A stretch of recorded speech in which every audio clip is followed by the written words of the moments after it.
Can you count, suckers? I say the future is ours. If you can count.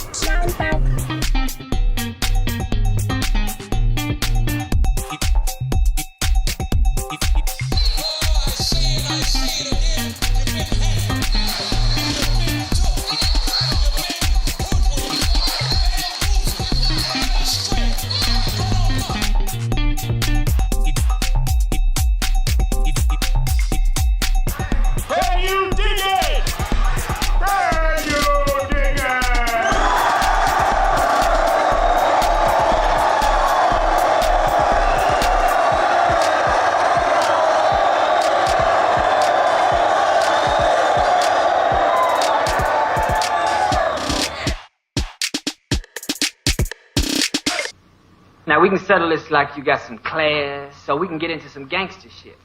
Greetings, loyal listeners, theory heads, and our parents, all 5 of you. My name is Ernesto Mireles. And I'm Alex. And this is the second part of our 4-part series exploring the ideas of Norberto Bobbio as put forward in his most excellent tome, Left-Right, on the Significance of a Political Distinction. In our first adventure, we discussed chapters 1 and 2, a challenge to the distinction in extremists and moderates. In those opening chapters, Bobbio lays out the questions. Do left and right still exist? And if they still exist and hold the field, how can it be said they have lost all their meaning? If they are still meaningful, then what is their meaning? Despite the fall of the Soviet Union and the alleged end of history, the left-right distinction survives.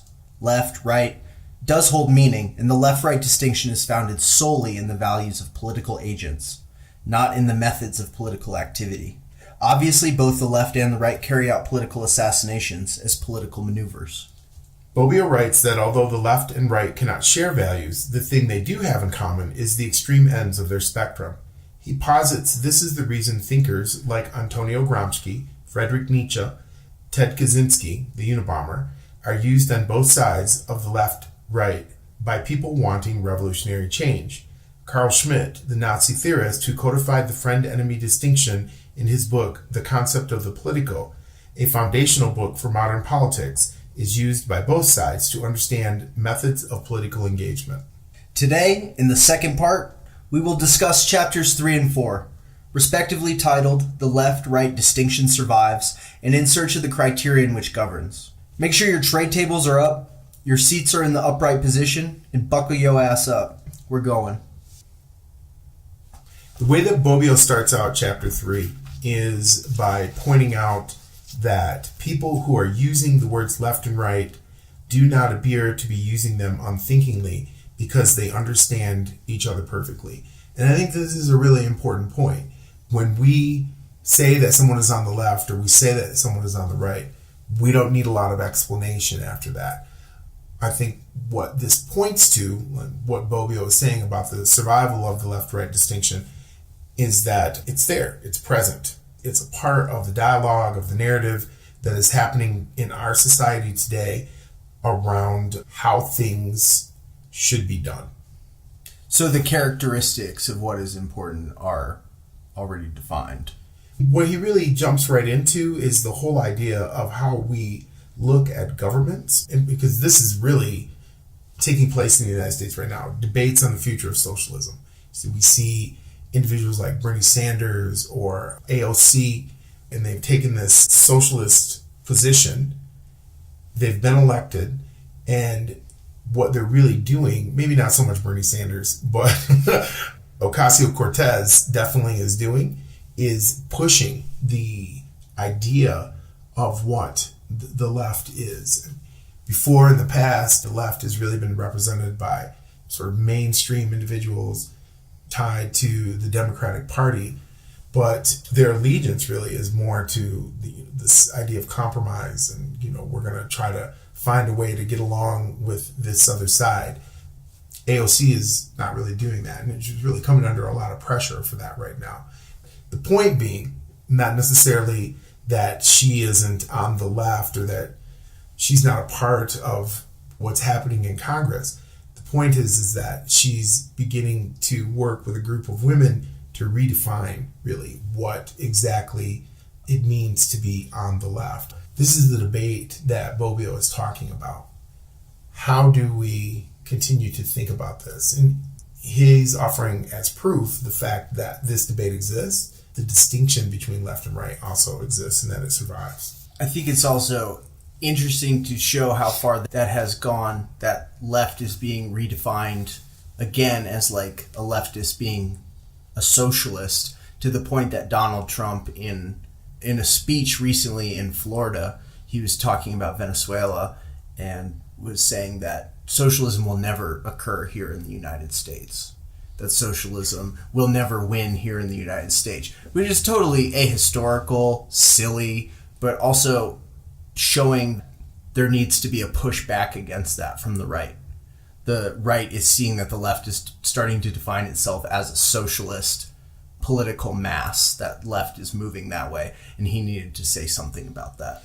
It is completely ahistorical. If it weren't for socialist reforms throughout the 20th century, there wouldn't be a United States. We would have tore ourselves apart as a country. Roosevelt's New Deal was a series of socialist reforms. That also goes to show the distinction, because what Trump is really talking about is values. A YouTube video that I found, they were trying to define what left and right is, and they were saying that right has an importance on personal morality, and that as an individual we choose our morality and we shouldn't be acted on from the outside. But they defined the left as something that we need to put our own personal morality on our whole society. And I think that's the way the conversation gets said. But if you look at it, I mean, obviously this was a right-wing think tank that was making this video. But you look at the right, by imposing austerity measures, taking away things like food stamps or assistance, fighting back against rent control, those are not actually an individualist, moralistic stance that they're taking, but this does affect everyone around them. Absolutely. One of the things that Bobbio brings out, he writes, "It is not at all surprising that a dyad or dichotomy is the most common way of representing the political world, which is by its very nature antagonistic and divided into opposing parties or sides, interest groups, factions, and in international relations, peoples and nations. We can easily recall some famous historical examples: patricians, plebeians, Whigs, Tories." What this helps us to see is this dichotomy is basically essential to our understanding. And he starts talking about Carl Schmitt, the friend-enemy distinction, which he says is in turn the most abstract way of representing politics as something antagonistic. There is no room for a third party in war, whether it is external or internal. A third party can only appear as an intermediary to end hostilities and to establish peace. And so when we start thinking about conflict in that way, what we really begin to see is not only does the idea of the left and right distinction survive, but it is essential to our understanding of how we move through conflict. Politics being conflict. He uses the example of war, and he says a war in which there are neither winners nor losers is a war which has not fulfilled its purpose. Look at what's happening and the ineffectiveness of government, the supposed or alleged ineffectiveness of the government that we have here in the United States. There is a war that is happening which has no clear winner. Now, some people may say that that's because of the elections, and all this other kind of stuff. But really, it turns out to be about the compromises Republicans and Democrats make with each other all the time. So you were telling me earlier this story about Ocasio-Cortez and one of her recent votes. What was that again?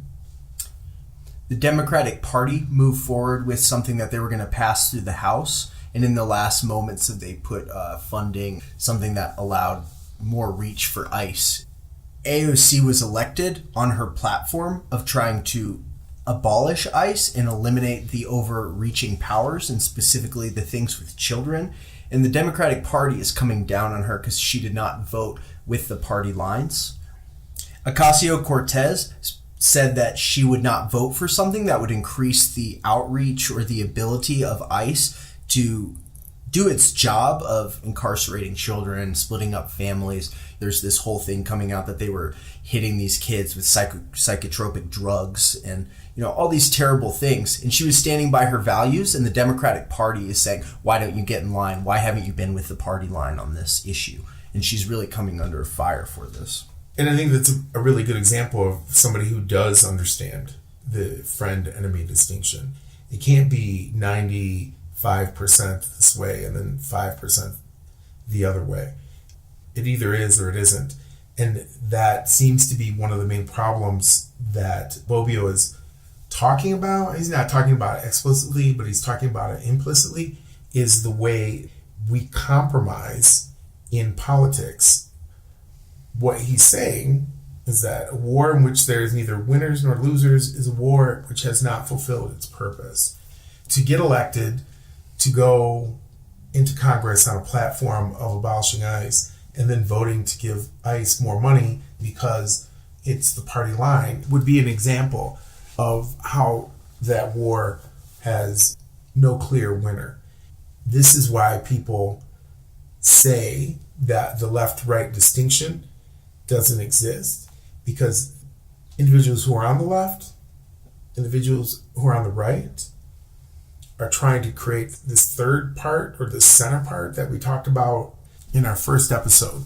They're trying to complexify a very simple thing. There's two sides in any sort of conflict. The third side can come in, but as soon as the third side comes in, it is choosing a side.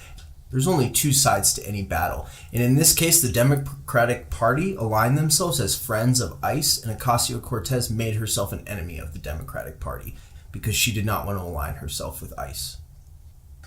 Bobbio goes into talking about the split of the Communist Party around the time that this book was written. It would in fact be difficult to establish which faction was the left and which was the right, because the old guard, which could be considered the right on the grounds that conservatism is right-wing and change left-wing, could at the same time be considered the left on the grounds of its greater commitment to the struggle against capitalism.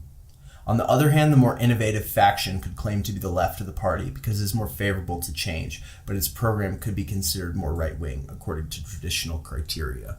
So he's going into the complications of, not just is there a left and a right wing, but within this party specifically, there is a left and a right wing. The old guard of this, the, longtime anti-capitalists, the people that, maybe even organized with Gramsci or like the people that were under him from this tradition in this party, even though they were the traditionalists of the party, in other ways they could be considered left because of their anti-capitalism, because of their being against the structural inequalities of these things. And the split happened. And in the first episode, we gave a little bit of backstory about this. This person said that there was an end to communism when he dissolved this party. And when they recreated this party, they came back more as liberal socialists. Bobbio is clear, and I think that he does a very good job putting forward the existence of dichotomies, the way that we think about human relations. What he does is he helps us to see it in a way that's even more fundamental to the way that we think, right? So he talks about dichotomies within a traditional religious and metaphysical perceptions, or even within the natural world. So we talk about light, dark, order, chaos, God, devil. Good, evil. Good, evil. These are ways that we automatically see the world, we understand the world this way. What Bobbio is arguing is that left-right is such a dichotomy.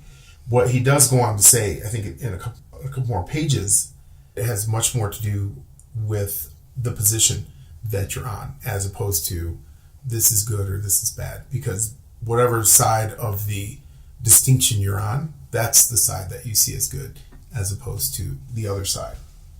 He then goes on to talk about the domination of the left-right distinction up to the present day, but that domination in terms of political thinking doesn't preclude the existence of what he calls other spatial metaphors. He talks about the high-low distinction, and the example he uses for the upper and lower houses of British Parliament, for the higher and lower clergy in ecclesiastical hierarchy, and for an extremely useful theory of government whereby power proceeds from bottom to top or from top to bottom. We hear a lot of that kind of talk when especially when you're in the streets and you're at a protest or you're involved in an organizing drive, people talk about bottom-up power. And what Bobbio is saying is that these are hierarchical or these are vertical relationships of power, from top to bottom, from bottom to top. Whereas democracy is more on the horizontal in that it purports to spread power out horizontally. And that's because everyone is apparently entitled to a vote. Theoretically. Instead of... Yeah, on paper, yeah. Instead everyone. of groups amassing power and creating certain sovereign positions that are, subjectivize other ones. Yeah, he says some of these metaphors, such as the high-low distinction, reflect a vertical universe, and some, such as the in-front, behind, and near-fire distinctions, a horizontal universe. This is really kind of an interesting way to think about how power is distributed throughout a society.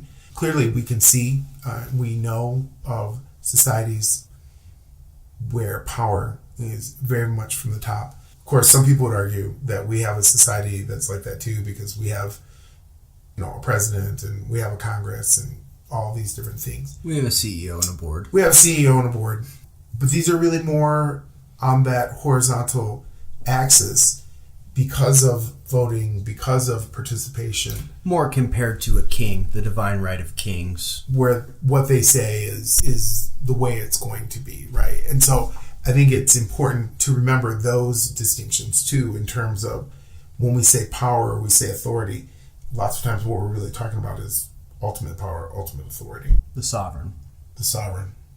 The other part that Bobbio really begins to talk about is in terms of in addition to the spatial metaphor, is the temporal metaphor. He says that it holds an important position in political terminology. It makes it possible to distinguish between innovators and conservatives, progressives and traditionalists, and between those who look to the rising sun of the future and those who are guided by the inextinguishable light of the past. Fascinating, because we really can see Make America Great Again, For a Better World. All of these little sort of slogans that we throw around all the time on our side of the spectrum are really founded in this temporalness. And so the way that these things interact with each other also becomes really interesting. One of the things that Bobbio really also brings out is that the vertical and the horizontal axis represent the entirety of the political universe. But when you throw temporal in with that, then you really begin to get a 360-degree view of how this works. As we were talking about earlier, there are people who would argue that when you say that there's a left and there's a right, that actually what you're doing is simplifying political interaction, that you're making it something that is strictly either or, and that you're taking the complexity out of it. But the reality is, you're actually not. Well, it's also ignorant of the way a spatial diagram works. There's always a left or a right in any sort of two-dimensional plane. You cannot exist in the same space. We are whatever singularities. It's important we keep in mind the left and right are imprecise, but not so imprecise that they can ever mean the opposite. And so what we're talking about in some ways is the ambiguity of words. To say that somebody is on the left, that can mean a lot of things, but it can never mean that they're on the right. It can never mean the opposite of that. And when we talk about the descriptive meaning and the evaluative meaning, the descriptive meaning is, as Bobbio writes, never so variable as to take on two meanings which are completely contrary. Only under Big Brother do words have the opposite meaning as they do in their common usage. But then that the purpose of this distortion is to deceive the receiver of the message and make communication impossible. And then he goes on to talk about how there is other words that specifically are used to almost trick people, because at certain points in electoral strategy, it makes more sense to not come out extremely far left or extremely far right. And I think we were talking about the Overton window earlier, where Apparently it's this thing that it's the acceptable window of discourse that people can talk about for their constituency, and a way to get around those things and to avoid when their constituency is saying, we want you to do something about climate change. We see it all the time where they say, oh, well, that's like too far left and we can never get that through Congress. And I think what's really exciting right now is someone like AOC who's coming out, and there's no way we would, or at least there's no way in my lifetime I thought I was going to see a congressperson talking about having, some of the things that the Green New Deal is talking about. And I think that is why so many people have lost faith in electoralism. We are in an off voting year, so maybe that's just people being edgy or whatever. But people seem to really think that there's no reason to vote, or electoralism is really a pointless act. But it's really exciting to see someone like AOC. While I don't agree with her politically in so many ways, she really is pushing the conversation left. She's going beyond the acceptable discourses that what we thought. And it's really exciting. It pushing the whole Democratic Party left. I mean, everyone saw that video of the children. Was it Feinstein? The children went and confronted Senator Feinstein, and she's like, oh, like, I know how to do this, and was totally diminishing to these people's intelligence. But AOC comes out and says, no, we can do this. This is like our last chance to do these things. And just because it hasn't been done this way, and we have been increasing industrialization, giving tax kickbacks, creating a stronger and stronger oligarchy in the United States all the time, that doesn't mean we can't change that. And I think that is a really interesting thing that's happening to the left here in the United States. It is interesting.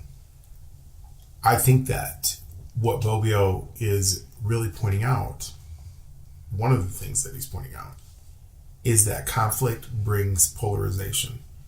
If there is no polarization within a conflict, then there can be no resolution to the conflict.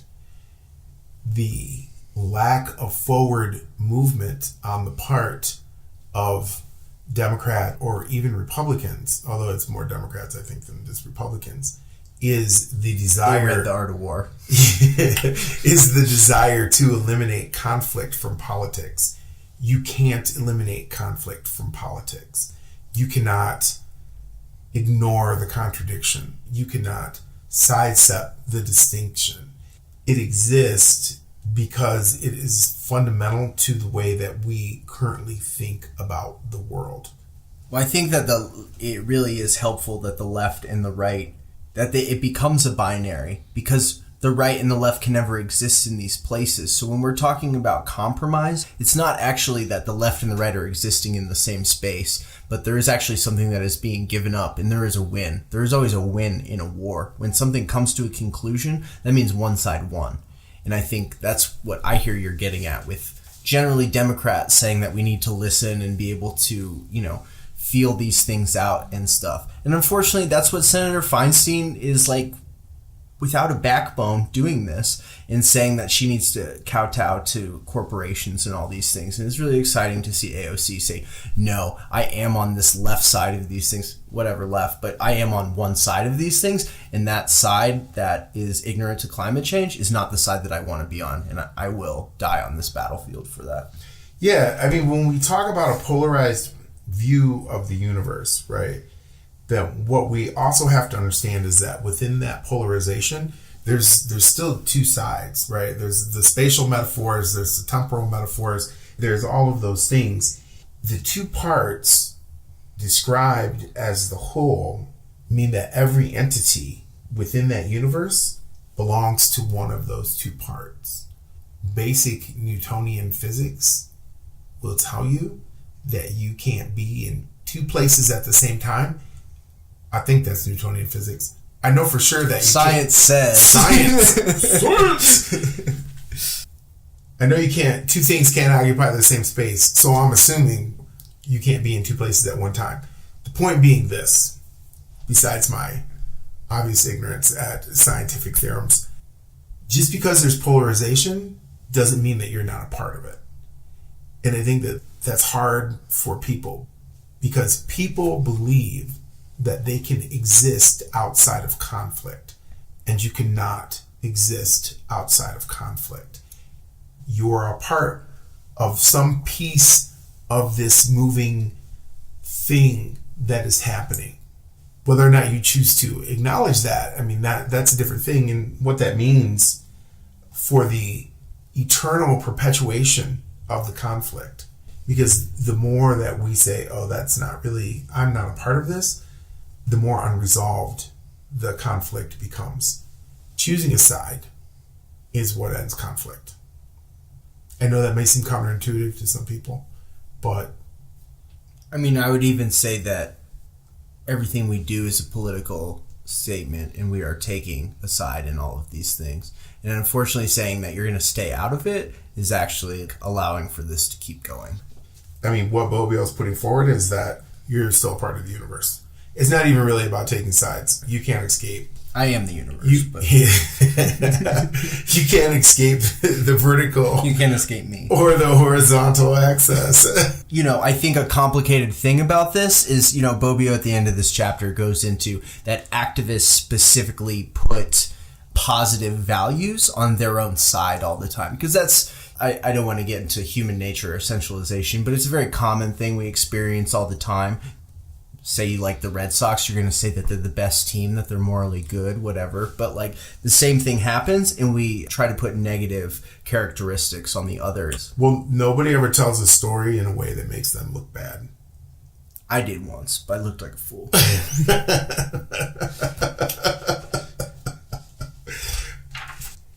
The battle cry Bobbio puts forward is, if the distinction between left and right continues to be used in spite of repeated challenges, the problem shifts from proving its legitimacy to an examination of the criteria proposed for that legitimacy. This is very important. I know I say that a lot, but it is. Because things change. That's why it's important. That's the only constant, right?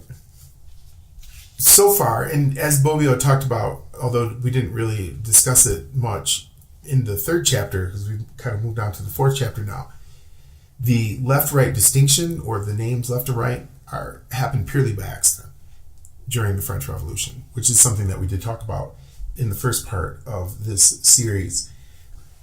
The actual terms themselves are completely by accident. And what he's saying is that we could use any other sorts of words, but that the essential dichotomy of their nature, like the political nature of them, would remain unchanged. So the words themselves are actually irrelevant. What he's talking about here is not necessarily the words. What he's talking about are political situations. And political situations change.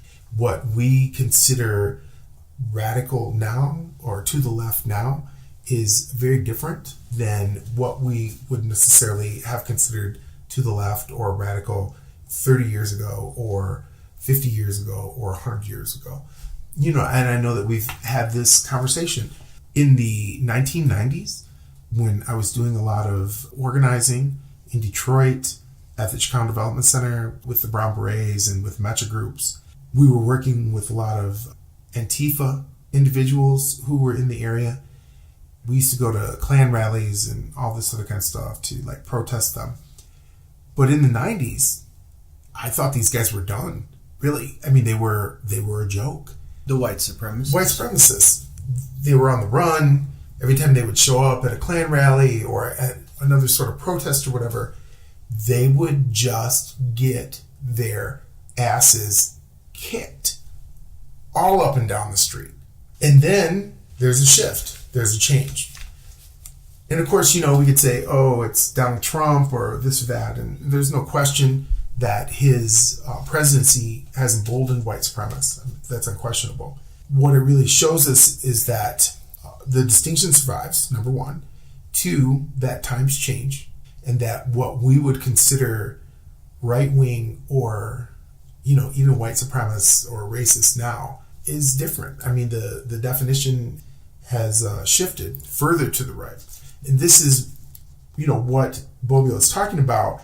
He's saying that it's not necessarily about proving the legitimacy of the two terms, but what it does come down to is the criteria that we use to make the examination. And the criteria that we use to make the examination in 2018 is different, or has expanded or has shifted from the criteria that we used in 1997 to make these claims. Well, yeah, and I think that really comes from, modernity being characterized by a constant state of crisis. People say that capitalism is always done because of crises, but capitalism is characterized by crises. And I think that also means the left and the right can exist within these crises. It sounds like in the 1990s, the white supremacists, and what I've read, they rebranded all of these things. There was the Klans that were going out there. We now look here to 2019, and we see things like the alt-right, which is really just a different branding of white supremacy. They had a thing where they had this elitist American Ku Klux Klan, and they had the more on the street, hammer skins and people like that. And they redeveloped themselves as a middle class, white, intellectual type of thing that is not a part of this rich plantation owner mentality. And it's also not like the guy who works at McDonald's who has a swastika on his neck. But these people that are, hipsters, they even, I've heard the word nipsters, but I'm talking about Proud Boys and stuff. They've totally restructured in the way that they show themselves. And it goes to show the dynamic nature of all of these things. And I think that's really characteristic of the moment that we live in, and especially with the increasing acceleration of capitalism, that these things are just going to keep changing over and transforming and destroying and creating crisis over and over again with these things, which also means that the left can do that. Yes, absolutely. I mean, look at 2001. The WTO riots were happening. They were smashing Nazis all over the country. There's a anti-war movement going on in the United States, and then the towers fell. And that totally changed the way that we're able to organize. There was a crisis that was met. People's phones were tapped. People went to prison. There was the Green Scare that happened a couple years later through the Patriot Act. It totally changed the way that the left was operating and stuff. And we now see it in its current form, where Antifa is getting written up in Teen Vogue on like a somewhat constant basis. Like, I saw another one about colonization in indigenous lands. So it's interesting to see the left also restructuring itself. And goes to your point of that none of these things are static. Teen Vogue rocks, or they have been rocking anyways. I think that what you were saying about the early 2000s is very true. It has a lot to do with the laws that were passed, like the Patriot Act, and that had sort of this chilling effect on the activism or the organizing of people at that time. Even more fundamentally than that, there was a moment where people got a much better sense of just how far left on the spectrum they were.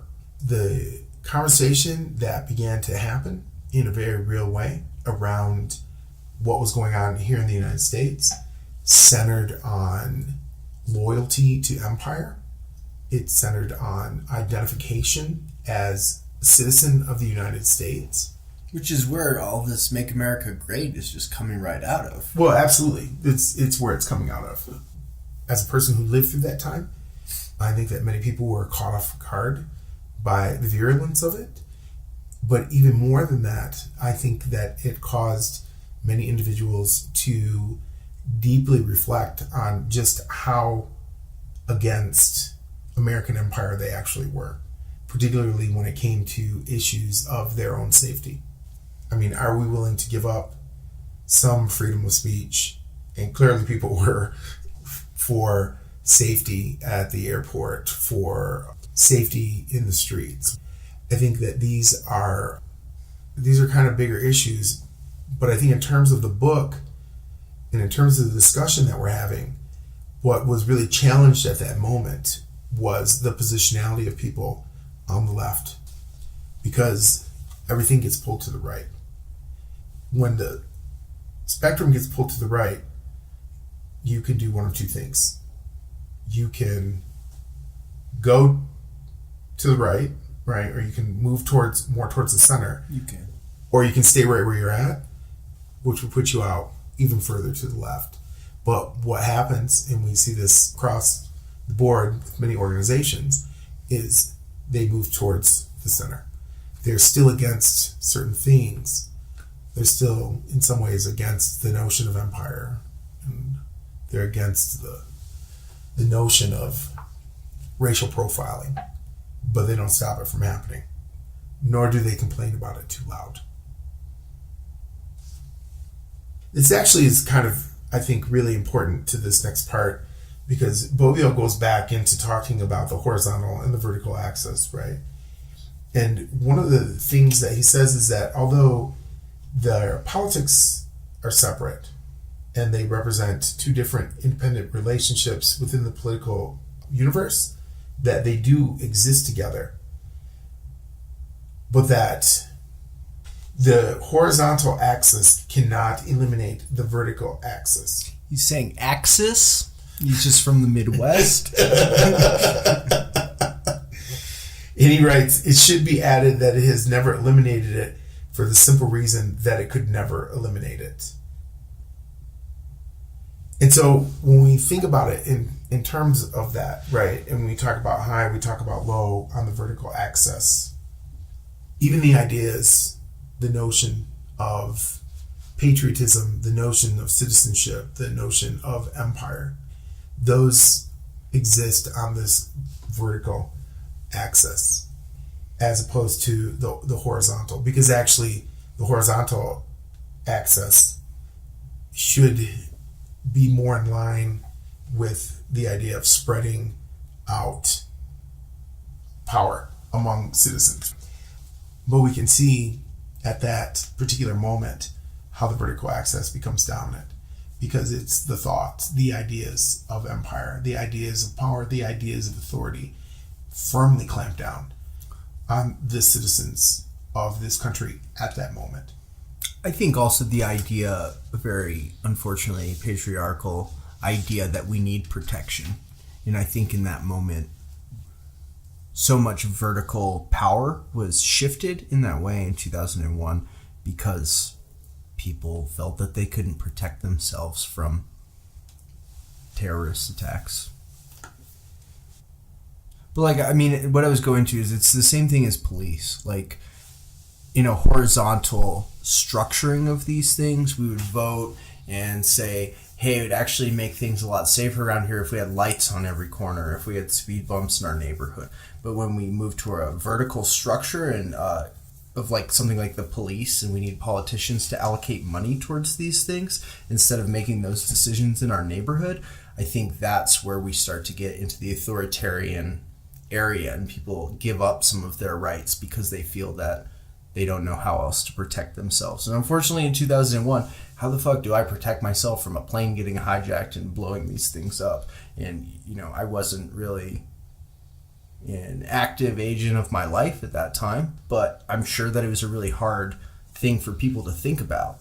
Well, I think what was harder for them to think about were the atrocities that we were visiting as a country on other countries, the influence we were spreading across the globe and continue to spread across the globe.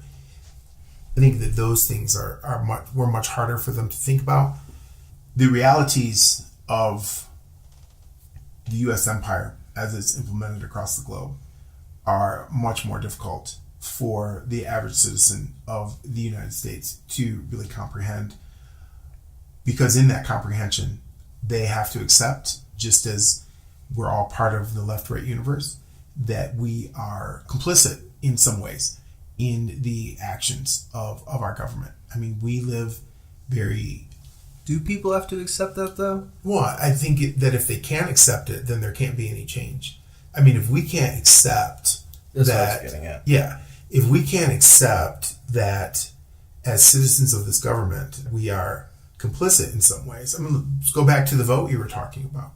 AOC says, no, I'm not going to vote for this bill because you've put this ICE rider on it, and I'm not going to participate in the funding, any way, shape, or form, of this governmental agency that carries out this brutal regime of repression, separating families, incarcerating children, leaving people to die in the desert, torturing people, human rights abuses. And she's not going to participate in that. She recognizes, in order for her to make that stand, she would have to recognize her personal complicity, right? She's refusing to be complicit in that decision. I mean, sure, it's terrifying to think about being on an airplane that's being hijacked, right? It's terrifying to think about being somewhere where somebody just blows up. And I mean, all of those things are terrifying. They really, truly are. And I don't ever want to be in any of those situations. But it's a lot harder to think about our personal responsibility and the responsibility of the government that we fund. It's a lot harder to think about that. It's a lot harder to accept it. And it's much easier just to say, bam, these people over here are doing this. When, I mean, the reality is that we have just as much responsibility in the matter. He talks about, and he gets back into Schmidt. And, I know that Carl Schmitt was a Nazi, but I really like his books. But I guess that just goes to prove what... so was Disney. Yeah. That just goes to prove what Bobbio is saying, right? Is that thinkers on either side can access, or people on either side can access thinkers of like an extreme nature or whatever. But he goes on to talk about the dualities or the comparable dualities in which one term is always positive and one is always negative. But he says, if you state that false is the opposite of true or ugly the opposite of beautiful, you are conferring negative connotations on false and ugly. But if you state that left is the opposite of right or vice versa, this does not involve any negative value judgment of either the left or the right, because a negative axiological judgment of an opposite depends exclusively on a positive axiological judgment of the thing opposed. Political terminology is not univocal, which means having only one definition, because both left and right can represent the positive side or conversely the negative side of the distinction, depending on which side makes the judgment. And I know that we kind of said that a little bit earlier, but then he goes on to say that the positive and negative value judgments of the left and the right are integral features of the political struggle, where the original spatial metaphor has completely lost its meaning. And he starts talking about this other guy, Leponce, I think is how you say the name. But he was someone else who had talked about the left-right distinction, who was somewhat of a contemporary of Bobbio, but someone who had investigated this prior to him. And he starts to kind of take this guy apart. This guy starts to put moralistic, good and bad kind of characteristics on the right or the left. Bobbio says, Leponce even argues, without, in my opinion, any factual basis, that unlike in traditional and especially religious terminology, where left represents the bad side, in political terminology, the left is always associated with high positive attributes such as future, creativity, and justice. While the majority of non-political cultures are dominated by the right wing, at least in the West, the contemporary political culture is, according to Leponce, dominated by the left wing. The observation that the right does not have any publications corresponding to magazines like New Left and Keep Left has been disproved by the growth in recent decades of militant and ambitious Nouvelle Droite. But anyway, I think of Jordan Peterson when I read that thing. He's always talking about cultural Marxism and that there's these people, a lot of the right says it, but I think that Jordan Peterson has become so popular because he says things like that. They're always saying that there's some sort of cultural Marxist that's over at Teen Vogue, and that's why they're talking about Antifa, or academia is, just all these crazy feminist, postmodern Marxists and stuff, where they're just conflating all of these things together. But I think Bobbio is making a similar critique of this guy who's trying to put these characteristics upon the left that are just irrelevant. There's tons of right-wing magazines. There's tons of right-wing and conservative people. I mean, look at Harvard. It's pretty much a conservative think tank that has produced, along with Yale, every one of our presidents has had some interaction with Harvard or Yale. But they're totally a conservative thing. They have, their token revolutionaries or whatever who get there, who sell a couple of books, and they, can say these things. Like, who is the guy? Samuel Huntington? Huntington. My guy. He's my guy. Our third listener. Yeah, I mean, directly after that, Bobbio writes that the attribution of an irreligious, even atheistic view of life and society to the entire left is also unsound. And he goes on to say that egalitarianism inspired by religion has had an extensive role in revolutionary movements, from the English levelers and the followers of Winstanley to liberation theology. Obviously, this is true. The anti-nuke movement, led by Catholic priests and nuns, the Brethren, tax resistors. I mean, there's all sorts of people on the left who deeply believe in God, who are devoted to their faith. Catholic workers. I mean, it's... Dorothy Day is a saint and, pretty much ran an anarchist food bank. Utah Phillips talks about him all the time. And so what I think that this really, goes to show is that there always will be an argument. Confrontation simplifies. That searching for the contradiction simplifies. But the reality is, as Bobbio has pointed out repeatedly, left and right are these terms, these somewhat ambiguous terms, that can't mean the same thing.